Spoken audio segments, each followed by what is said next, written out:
You know, before we go in, this shouldn't sound like a diatribe against trees.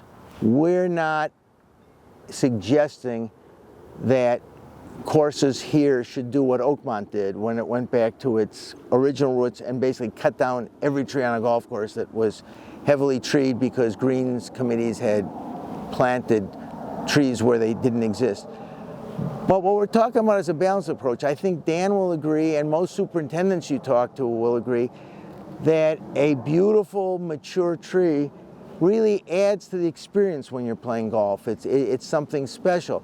But the only other thing I would say is if you're doing it for design purposes, check with a golf course architect, because one thing you know, when you plant a tree, it will get bigger than you think it will, so it will cast more shade, it will compete for more water, it will intrude on more fairway than you think it will, and then it will die eventually. So if you design a hole around a tree, you're asking to redesign it sometime in the future. Now, if it's an oak, maybe that's far enough away, but you have to be careful to understand how big the canopy is going to be at the end of the day, not just when it's... Well said.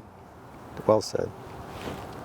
Well, I want to thank everyone for listening to this. If you have any more questions, you can contact Dr. Derek Settle here at the CDGA at Golf House, and if he can't answer your question, he knows where to find Dan. So we'll be able to get our expert on that as well. Once again, I want to thank everybody who listened to this or watched it.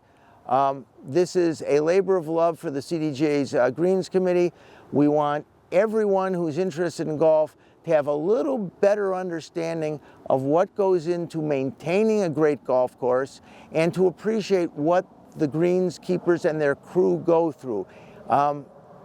You show up at the golf course and it looks great and you have no idea how much effort and knowledge goes into keeping them right, and that's what folks like Dan have been doing for years and will continue to do so in the future. So thanks very much.